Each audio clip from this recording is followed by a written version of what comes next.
All right, I'll explain why I just did that clap in a little bit. Hopefully people will be able to understand once I describe what's actually going on. I just wanted to start off by saying that this recording has been long overdue. In fact, I've probably made a recording that was supposed to come out, but it ended up not coming out.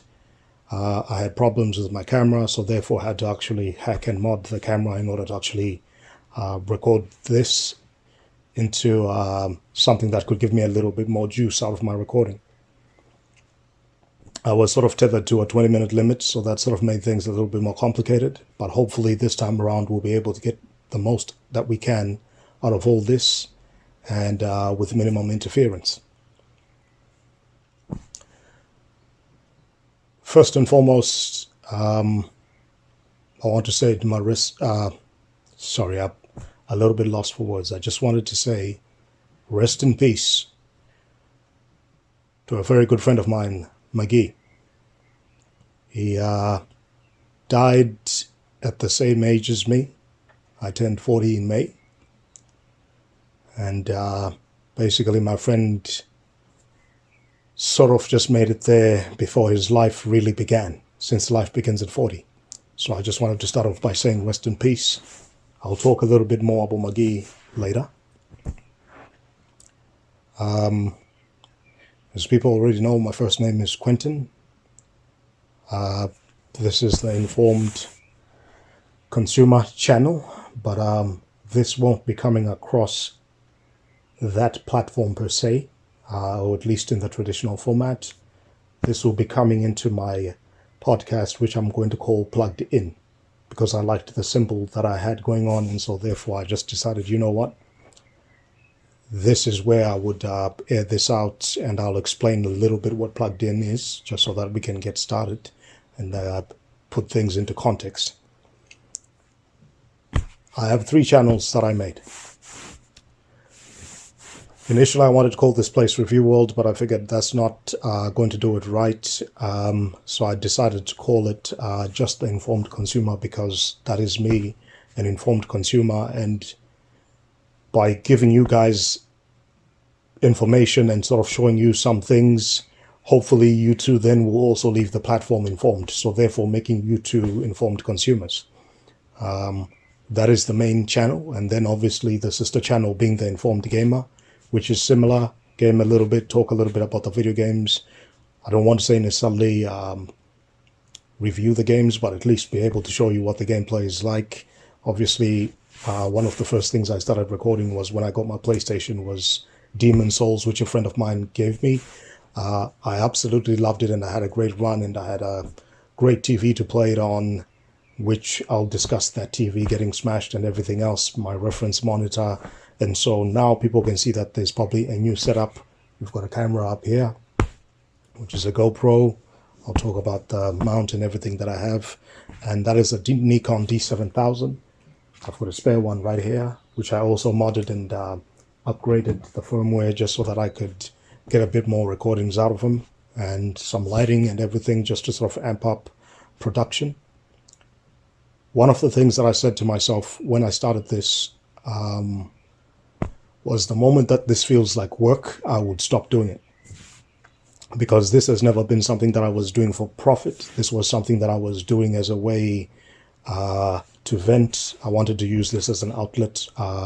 My psychologist told me to get that out as an outlet, or find something that I could sort of still be able to do without either overexerting myself, etc. And so this is the initial reason why I created this platform. I'm a person just like every one of you who consumes things, but it's, at the same time, you know, not everyone has the information. Not everyone is knowing where to find whatever it is that they're looking for. With that being said, here's the backstory. When I started this channel a few years back officially, you know, I was going through a rough patch. After working for a company for about 6 years, I want to say, and going into my 7th year or so, I got injured during the pandemic. I just moved into a new place, which is this.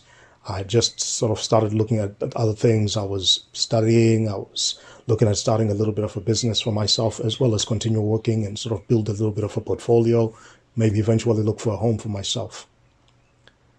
And because of the industry that I worked in, we were essential workers. And so while we were not necessarily in the front lines, we helped contribute and chip into the people that are on the front lines, because our business sort of served as somewhat of a buffer. It supplied people from multiple industries.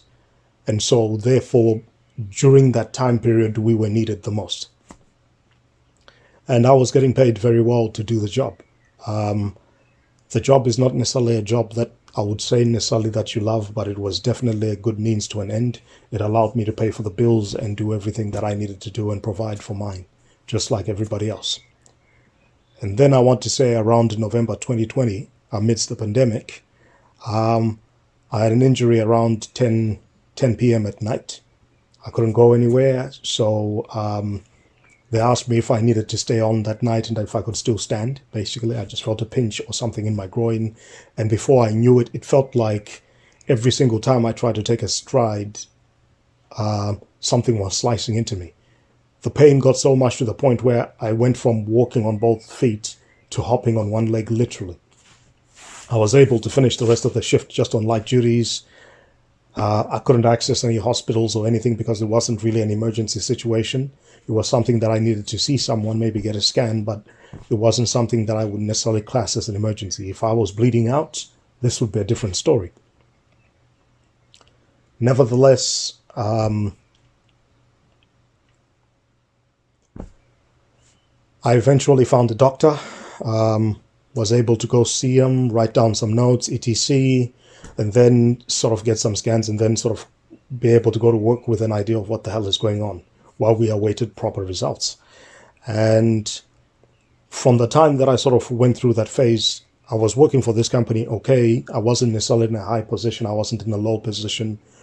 But I always knew that there was a ceiling, even if you're all overqualified for a position, what happens is the way that certain people perceive you, they'll always sort of keep you boxed in. And so during that time period, I also noticed that when I got injured, that the behavior towards me started changing a lot more. I wasn't necessarily a fan favorite, but at the same time, this really got highlighted a lot more because things were not okay. Things got so intense by the end of it that it got to a point where, first and foremost, they're now having to deal with you in many ways, and in maybe ways that they never wanted to deal with you in. They wanted to keep you at a certain level, but because now you've been injured, etc., instead of letting you do all the donkey work, they sort of pivoted and sort of tried to sort of put you somewhere where they don't necessarily want you. They just toss you wherever they can. But then when things also further got complicated, you really start getting treated like shit. So much so that I remember at some point I had a job, I had everything, but when you look for your money, you try to look up through your savings, etc., you realize you have nothing because you haven't been paid for almost 2 months. I'm not saying this so that you can go put people on blast. I'm not going to mention the company by name, but I'm just telling you the things that I went through. People can attest for this. And then the people that are supposed to help you, whether it's unions, lawyers, etc., they end up backstabbing you as well, right? Instead of helping you and actually getting the best that they can for you, even if they remove you from a bad situation, instead, while they're smiling in your face, even the people that claim to be for you, they smile in your face, but as soon as you go around the corner, they're the first to backstab you. These are the things that I had to learn. And while everything was going on and I was not coping well physically and things were now sort of getting down to me mentally, it got to a point where I went from having no blood pressure issues to the blood pressure being, highly elevated. I went from just taking, multivitamins and a few bits and pieces to taking at least 8 or 9 pills every day. This is my pill count. If y'all can see that. These are just some of the pills. And this is me, pulling back. Anything from antidepressants to blood pressure medication, medication for nerve pain, medication for inflammation, you name it, it's there.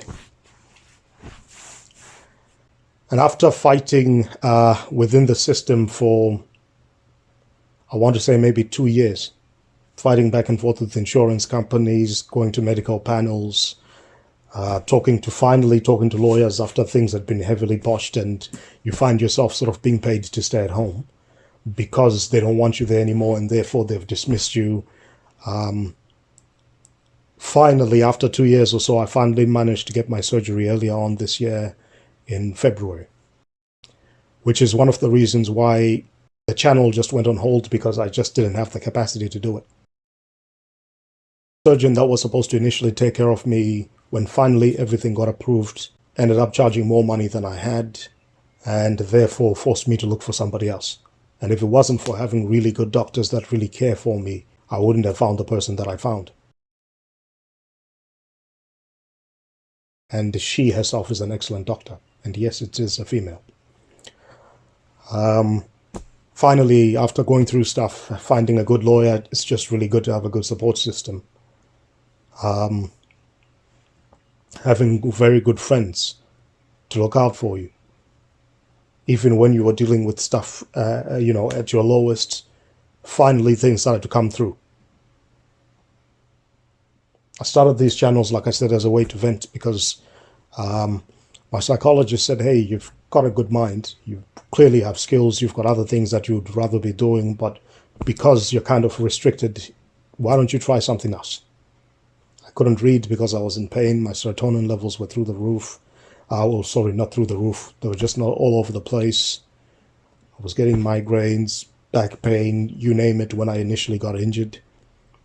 And I couldn't concentrate. One of the good things that happened this year was, before I even went for surgery, one of the agreements that we made was I would be able to take my little girl to school for the very first day. My youngest kid is 6 years old. I was able to take her to school for the very first day, and then not long after that, I went to surgery. I didn't ask the girl to come see me when I was in the hospital, because I don't think that it was going to be good for her to come see it. She was even in tears when she saw videos of me talking to her over the phone. There are a lot of things that went wrong. There's some things that have gone right. There are some legal issues that I'm not going to get into that we're going to be dealing with as the months progress. I've had surgery, I want to say, earlier this year, February, March-ish. We're now sort of getting into late October, and a lot of things have changed. One of the things that I will say before I grab what I was going to grab was, when I went into that hospital and I had surgery, I could say that a few times I probably was not going to make it. And why I'm saying that is not because I'm trying to add dramatic effect to this, but simply because that's actually the truth. I remember getting out of basically the anesthesia starting to wear off and me waking up post-surgery. I remember lights, etc., and then finally opening up my eyes, and I could hear, another machine beeping next to me. I could see people coming into the room, and they were not coming in for me, but they were coming to visit another patient that had also had surgery that day. And at some point, I just remember, they were visiting him and they were chatting, and then I could just hear the beeping of his machine. And then at some point, I just remember, things starting to go blurry, and I could just hear nurses rushing in, not just for him, but they were rushing in for me as well. My blood pressure, or something with anesthesia and me, for whatever reason, I don't know, but my blood pressure that day just kept plummeting. And I don't know what was going on with him, but it got to a point where these nurses flooded into the room. there were at least 10 or 15 nurses in that one particular room, and I don't think they had enough room to work on both of us. It got to a point where every single time they would bring me back, at some point I could just hear the machine and me fading back again. And I know that during that time, while I was in that hospital, I could remember hearing lots of kids. Because what then happened was the hospital that I was, although it was a private hospital, they had an overflow of kids or young children that have small procedures that need to be done, whether it's tonsils or small other things, rummets in their ears, you name it. And so all I could hear was, because the beds in the hospital, they didn't have enough beds, even in the private hospital. They didn't have enough beds, they didn't have enough nurses. And so you could hear the nurses trying to do double duty. Maybe the mom has other children at home that she has to go take care of, and she can't be with this newly born infant, or at least a kid that is toddler age or whatever. She can't be both places at the same time, so she's spreading herself thin, and the nurses are also spreading themselves thin because they're trying to be mommy to all these kids. And then you've got us as well, having issues where the blood pressure and everything is just wrong.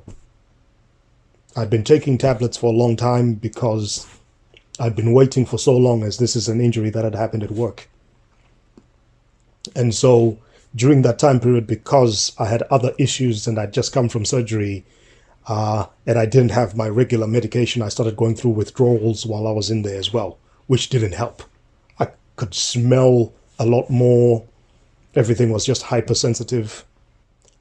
I couldn't eat. I felt sick. I felt really sick to my stomach. Constipated, I couldn't go to the bathroom. You're peeing in a bottle. These were all just terrible situations that were happening to me. Could not walk. I remember a day or so after the surgery, I think maybe 2 days after, I found out like an occupational therapist just to sort of help me and show me how to scoop my leg up from under me so that I could just go take a walk, or so that I can be able to walk myself into the bathroom and get off the bed when I need to. I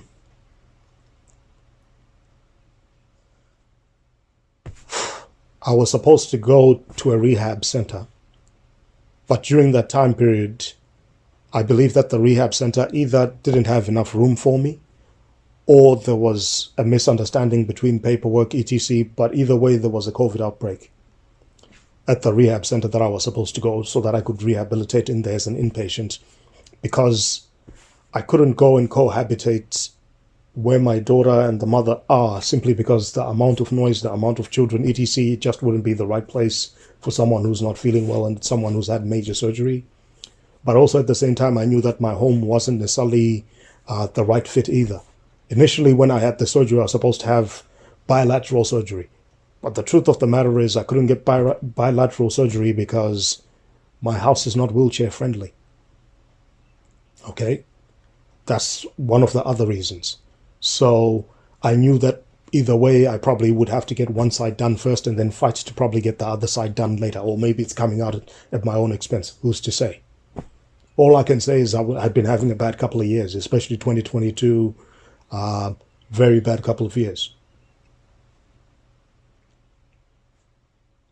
The system gets away with whatever the system gets, or certain people can get away with whatever they get, and that's fine. My doctors were okay when it came to treating me. The nurses were fine when it came to treating me, even in that hospital. I could see that the doctor who was there on the weekend, though, was saying it in the nicest way, but he wanted my bed so that he could put somebody else in. Whether they needed it more or I needed it more, I can't tell you that. I'm not a doctor. But I didn't have anywhere to go, and also at the same time, because my blood pressure and everything else were not in the right place, they couldn't discharge me, and I couldn't go where I needed to go in terms of the rehabilitation program. All I remember was putting up a message on Facebook at some point, thanking a friend of mine who came and picked me up from work. From the hospital, after she had just finished work and picked up a daughter. They both came to see me, and they're just two of some of my favorite people. And so I was very appreciative and put it on. And I remember people seeing my posts. It wasn't meant for them per se. I appreciate it nonetheless. But either way, they reached out to me, and even people from my past reached out to me and wished me well and just told me to go home and rest. Those were hard times. I pretty much spent most of my time in bed. For the love of me, when I say things were really bad, I couldn't walk without one of these. In fact, I had two of these. It's been maybe about a month or two. I've just gotten off using a cane. I couldn't pick things up, so I had to rely on this. I couldn't put socks on. These are things that were provided to me from a hospital. I had a lot of reactions. I had a lot of pain. I can barely pick things up right now. I've got so much pain that I sort of developed in the past couple of weeks. I don't know what I pulled or if I did something. But it feels like either I've got a hernia or I've got bad abdominal muscles or something is going on. I was taking so many tablets, excluding this particular medication, but the pack that they give you when you come out of that hospital, I was taking so many tablets. You know, I had tablets that I had to take maybe, 2 tablets every 6 hours, something like that, right? And then you've got tablets like the Trependol or something like that, where you're taking, 3 tablets maybe 3 times a day. And so much pain that you wonder to yourself, what the hell? I didn't have arthroscopic surgery or minimum surgery. I went the full open route because the hip was really that bad. I went from, initially when the injury came and I was on these light duties and I was dealing with all this rubbish at work. I went to see an on-site physio at our workplace because people get hurt all the time because of the nature of the job. We worked on everything and things looked like they were going well. I remember in 2021, getting to that point now where the doctor is ticking you off to say, you know what, I think we're putting you back on full-time duties, only to get off, only to take a week. I think I took a week off because I wasn't able to take annual leave when I was on work cover. And I remember 2 weeks later coming back, after I'd come back to work, the injury came back and it was worse than before. And it turned out that I had a labral tear. I had gone from having maybe potential tendinitis or hernia or whatever they thought that I had, minor inflammation, to full on just tearing everything right off, tearing the whole labral, or at least half of the labral, and everything else was now just too much.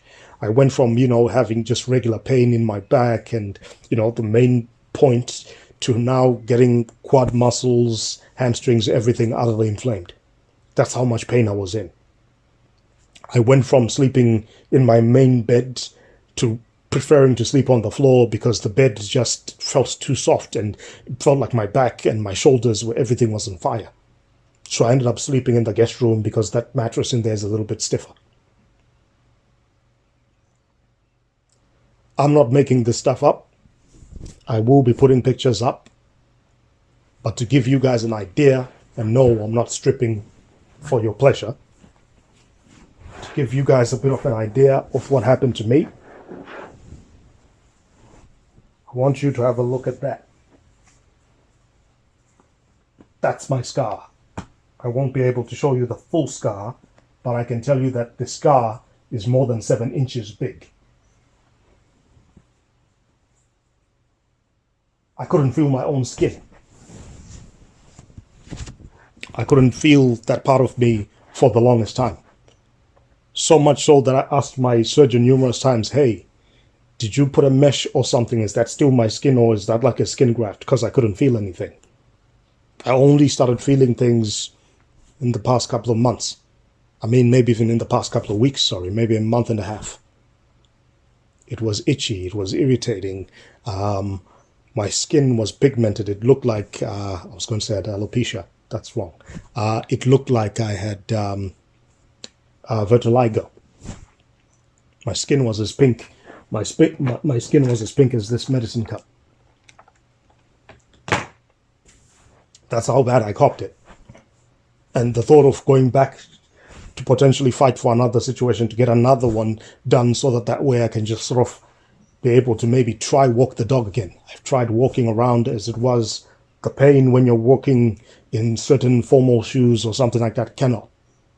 I stick to basically wearing things like my slippers, which is why a lot of the videos and things like that are me at home, basically dressed up the same, maybe in different PJs or something like that. It's simply because what do you do when you're in pain?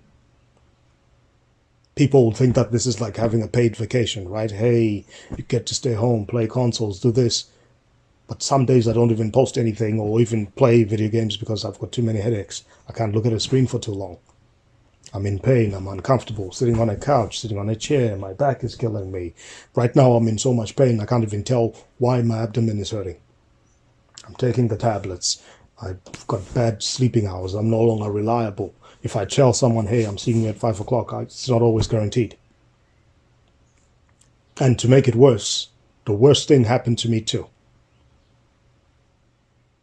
I started off by saying, rest in peace, Maggie, but would you believe it, while I was in hospital, post-surgery and trying to recover, my friend was also in hospital. And the last message that I sent to, or the last message he showed me was a picture of just his leg and where he was just sort of laying in the hospital. You could see him laying in bed. And he had had a rough couple of months, maybe even a rough year. In 2022, he had lost his sister. The sister was pregnant with twins. She lost one of the twins and the other twin was fighting for her life. He had left the house wherever he had been staying in a place called Comora Islands so that he could go back to his hometown so that he could take care of his sister, the boy, or rather his niece. The guy who had impregnated her had run away and sort of denied responsibility, so putting financial pressure on him. He would call me from time to time, asking me for money just so that I could support him and this girl that he was taking care of. He had recently been diagnosed with diabetes and he was dealing with his own pressure. So the money that I would give to him was just a little bit of money because, again, I'm not someone who's working full time. My wages have been sliced down to about 80% of my regular income. I was going through the worst time, and I'm still, to a certain extent, going through whatever I'm going through. I'm not here to make this a public forum. I'm just telling you the things that happened, as they happened, and as they're happening. So not only did I lose a good friend, I don't know now if that baby is going to make it. It's put pressure on his brother. It's put pressure on other people that potentially had other family members and other bits and pieces that they needed to take care of. That tells you everything. That tells you everything that I was dealing with on top of the problems that I'm dealing with. I have people that need me the same way, everyone else here has got at least someone. And sometimes you can't even be there for yourself. One of my very good friends, he gave me a PC and sort of gave me at least the backbones, and that ended up leading me to building that PC up there. Him and his wife and his kids couldn't come and see me at the hospital just due to the nature of their jobs and everything else, but they did send some things over to me. I didn't get a chance to use them, and I'll explain why in a little bit. But, when you sort of have these kind of injuries, getting into the shower and things like that were a bit of a nuisance. I couldn't sit in my shower because my shower doesn't have the doors that open up. It's actually one of those that slide in, and so the stools or whatever they give you just don't fit. Just couldn't fit. And the other place that I normally shower now happens to be one of those places where I had to step in. So the pain that I would get just from lifting my leg trying to shower got to a point where you're just like, you know what, why don't I shower every second day? Because the pain of just sort of moving around, stitches, everything is just trying to recover. It just isn't it. So my friend gave me all these gifts, but I never really touched them and opened them too much. I'm not a big chocolate eater, I'm not a big this, but he did send me some hampers. He wasn't sure how I would feel about these hampers.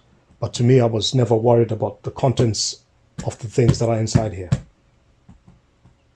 All I cared about is the fact that people thought about me and they thought that, hey, let's try to make this brother feel okay. I was just happy that they were around and they were able to give me support. The only sort of thing that I was disappointed in myself is I couldn't help the people that also needed me the most, because I just couldn't do it physically. Mentally, everything else, you know, is what it is. So, this is not officially an unboxing, but I'm still going to do this unboxing in front of you. This is a knife that one of my favorite knives, simple knife.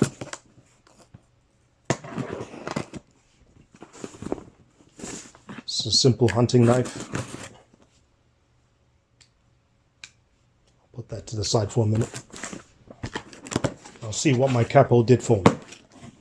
He's a big brother to me, so I appreciate this. I'm not here to put him up on blast. I don't know if the GoPro can pick that up, but the camera definitely can. That says relax and unwind. It smells beautiful. I can tell that my friend is a married man, not because I haven't seen his wife. I know the wife very well. She's really good. But because, you know, you can tell that this is someone who's used to buying gifts, or at the very least buys those kind of gifts for maybe his wife, maybe his parents, because he's older than I am. And so, oops, this is what the packaging inside looks. It says hampers with a bite. So that tells me that there are treats in here. That smells lovely. This is for me. Wishing you all the best with your recovery. Mate, best regards, Simon and Lainey. These are very wonderful people. I appreciate them. I don't have a sweet tooth really, but my daughter is going to probably help me go through these. Cacao Boutique dark chocolate. Smooth balanced premium dark chocolate.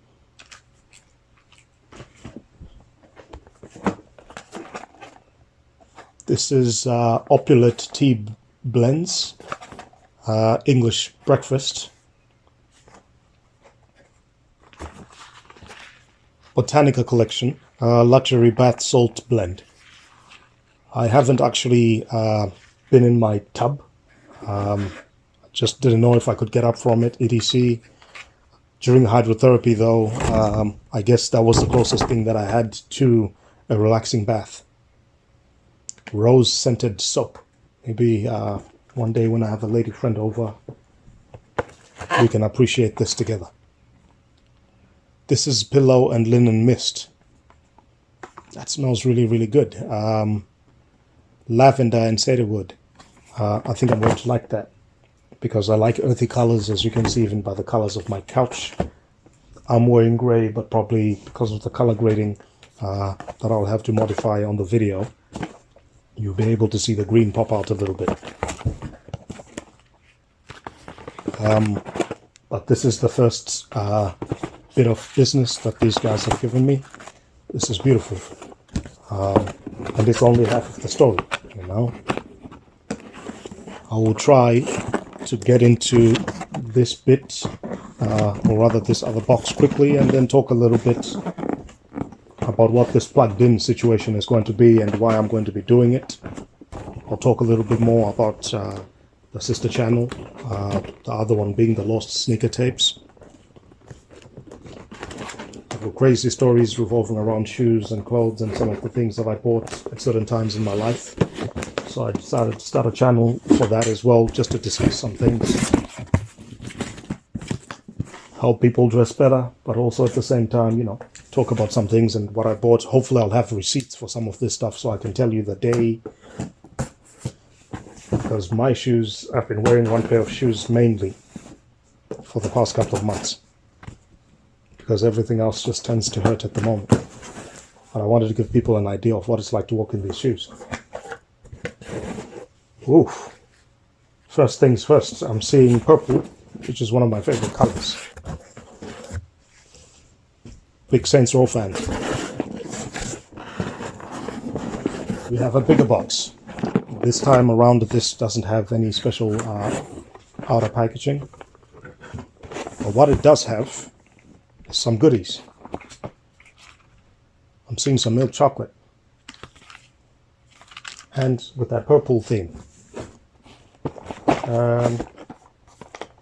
The Kernel Factory popcorn, caramel chocolate.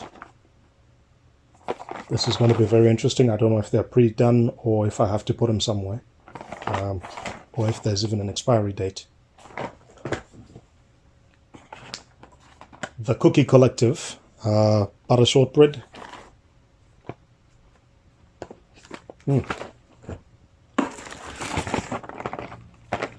Walker's Dessert Collection. Caramel latte shortbread and some hot chocolate, along with hampers with a bite, and obviously, once again, probably the same similar message. Thank you guys very much. I want to say this from the bottom of my heart. I appreciate it. They might not see this, and I'm not going to highlight it to them, but I think I'll put it on as a surprise. So initially I called this channel The Informed Consumer Presents Review World, but then I decided to change the name recently. I had a change of heart. And I thought I'll just limit it to just The Informed Consumer. And then what I would do from time to time, depending on what has been going on during that time period, I'll maybe do a little podcast or something. I don't want to say a big podcast, but maybe 35 minutes, 45 minutes, something like that, where I'll just discuss, things across the board, maybe things that I was doing, maybe talk a little bit about the things that I was recording, etc., as a way for me to vent out. My psychologist had gone away for a little bit, and so she's back, so therefore we'll be working together just to sort of try to get me at least mental in the zone. At least I can deal with one part of my psyche, and then deal with the physical aspect of it. I've been going through the rehab process. I'm waiting for another round because at the moment everything is a bit painful, everything is a bit sore, and sometimes it feels like you're doing more harm than good. But the Plugged In podcast will be encompassing everything from the informed consumer stuff, maybe just doing a quick retrospective or discussing about what things are like on a day-to-day basis. I'm not going to be doing a lot of moving around or lifting anything anyway. I can't. And then I'll talk a little bit more, like I said, about the lost sneaker tapes. I've got a lot of video footage that I sort of shot just before I went in. Some stuff is not going to look really good and might require new shooting, but you'll be able to see the cameras and things that I was using at the time. I was really just relying on my phone predominantly, sort of just doing small edits. I wasn't doing anything complicated. But now with the D7000, a GoPro, I might be able to sort of slow things down, show you things, some things that I tested, and maybe do some remasters of some of these videos. But again, this is not for profit. If I start making money from any of this stuff, great. I've lost so much weight, I'm even using a pin now to hold up some of my pants and things of that nature. Things just haven't been, like I said, haven't been the greatest. But what do you expect when you're coming out of surgery and you're on the mend? I live by myself. I do see my kids from time to time, on the weekends especially. But during the week, not so much, because I've got doctor's appointments, I've got other things going on.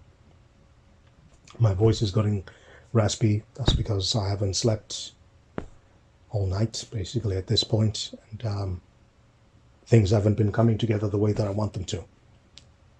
But if one day this thing takes off, great.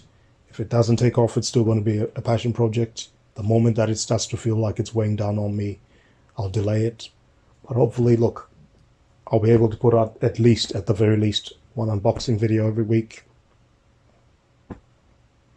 Takes time mentally, physically.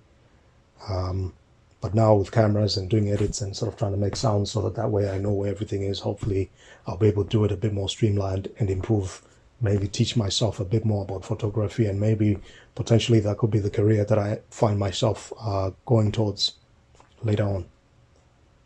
But we'll talk about the Informed Consumer channel itself. We'll talk about the Informed Gamer. Heaps of games that I miss playing. My TV got smashed. I'll talk about that later. So the TV that I have is my old TV. I'm using this monitor here just so that I can see myself, but also at the same time it's a bit more accurate in the colors. But I'll still game from time to time, you know. I'll jump onto the PS5. I've always been a PlayStation guy, but I really fell in love with my Xbox. I fell in love with playing Dragon's Dogma. Demon Souls did pull me back for a while. I still have heaps of things that I've been wanting to play, but I just haven't had the mentality and the energy to do it. But I might start streaming again, you know, putting up some videos here and there. I'll start putting up some stuff on the Lost Sneaker tapes. But this plugged in podcast will be across all the channels, so you guys will be able to have access to stuff. And look, like I said, some of these things are not going to be reviews. They're just things that I'll talk about, and talk about things that I have come across, and some hardware and other things that have changed. I've got a minute left before this camera cuts off, which is fine anyway. I've spoken way too much. I was aiming for about 40 minutes, maybe 30, 39 minutes, something like that. I will be talking about the PlayStation 5 and the best hard drive, or 4 terabyte hard drive that you can slap into it and just sort of future-proof your consoles.